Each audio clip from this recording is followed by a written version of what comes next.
پاکستان اور بھارت کے مابین کشمیر سب سے اہم مسئلہ ہے۔ کشمیر کے کچھ حصے کا انتظام بھارت کے پاس ہے، کچھ کا پاکستان کے پاس اور ایک مختصر حصے پر چین کا کنٹرول ہے۔ بھارت کے زیر انتظام کشمیر میں 6 لاکھ سے زائد بھارتی فوجی تعینات ہیں۔ سن 1980 کی دہائی کے اواخر میں کشمیر میں مسلح علیحدگی پسند تحریک شروع ہوئی۔ نئی دہلی کا الزام ہے کہ پاکستان اس تحریک کی عسکری حمایت کرتا آیا ہے، جبکہ پاکستان اس الزام کو رد کرتا ہے۔ بین الاقوامی تنظیمیں اور پاکستان بھارت کے زیر انتظام کشمیر میں انسانی حقوق کی خلاف ورزیوں کا الزام عائد کرتے ہیں، جسے نئی دہلی حکومت رد کرتی ہے۔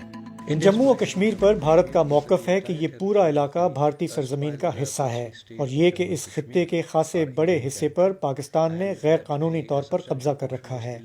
پاکستان اقوام متحدہ کی سن 1948 کی اس قرارداد پر عمل درآمد میں ناکام رہا ہے جس کے تحت استصواب رائے کے لیے پاکستان نے اس علاقے سے اپنی تمام افواج کو ہٹانا تھا۔ پاکستان کا موقف سمجھنا ضروری ہے۔ بھارت کو یہ سمجھنا چاہیے کہ اس وقت اس مسئلے کا حل تلاش کیا جانا کتنا ضروری ہے۔ میں یہ بھی کہنا چاہوں گا کہ مسئلہ کشمیر وہاں کے عوام کی خواہشات اور اس مسئلے پر اقوام متحدہ کی سیکیورٹی کونسل کی قراردادوں کے مطابق حل ہونا چاہیے۔ کشمیر پر کئی قراردادیں پاس ہو چکی ہیں اور ان پر عمل درآمد دونوں ملکوں کے لیے لازمی ہے۔ پاکستان اور بھارت کے مابین ایک اور اہم مسئلہ پانی کی تقسیم ہے۔ پاکستان انڈس واٹر ٹریٹی کی خلاف ورزی کا الزام عائد کرتا ہے، جبکہ بھارت اس الزام کو رد کرتا ہے۔ Violation of water treaty by India Bharat کی جانب سے پانی سے متعلق معاہدے کی خلاف ورزی ایک سنگین مسئلہ ہے۔ دونوں ملکوں کو معاہدے کی شرائط پر عمل درآمد کرنا چاہیے۔ یہ انسانی سطح پر ایک اہم مسئلہ تو ہے ہی، مگر یہ ایک ایسا مسئلہ بھی ہے کہ اگر اسے غلط سمت میں لے جایا گیا تو پاکستان اسے ایک جنگی اقدام کے طور پر بھی لے سکتا ہے۔ پاکستان ڈیمز کی تعمیر کے ہر بھارتی منصوبے پر مسئلہ کھڑا کر دیتا ہے، اس حقیقت کے باوجود کہ یہ منصوبے ایسے دریاؤں پر ہیں جن میں پانی ذخیرہ کرنے کی ضرورت نہیں ہوتی، اور یوں وہ پاکستان کی جانب پانی کے بہاؤ میں کسی تبدیلی کا سبب نہیں بنتے۔ پاکستان اور بھارت افغانستان کے معاملے پر بھی منقسم ہیں۔ اسلام آباد کا الزام ہے کہ بھارت افغان سرزمین بروئے لاتے ہوئے پاکستان مخالف سرگرمیاں جاری رکھے ہوئے ہے، جبکہ بھارت کا موقف ہے کہ افغانستان کے ساتھ اس کے مضبوط ثقافتی، نظریاتی اور تجارتی روابط ہیں۔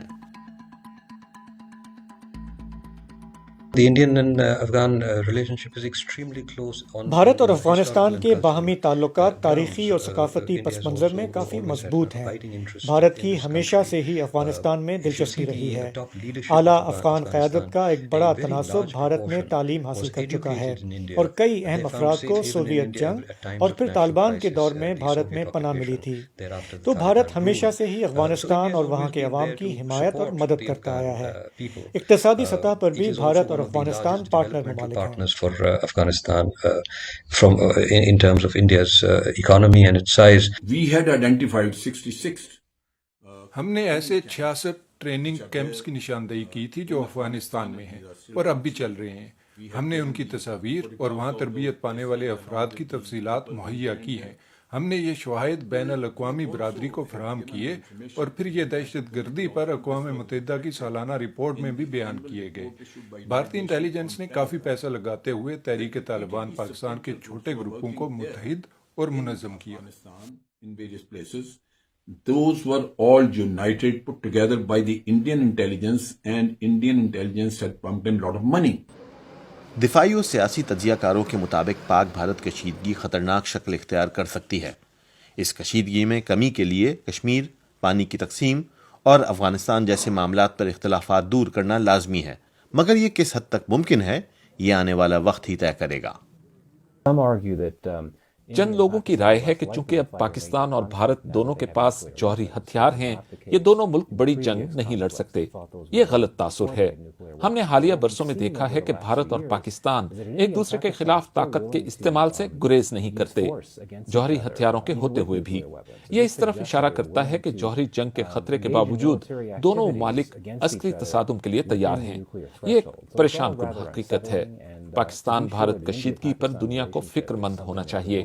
یہ تنازع ایک انتہائی اہم معاملہ ہے جس کے عالمی اور علاقائی امن و استحکام پر گہرے اثرات مرتب ہوتے ہیں۔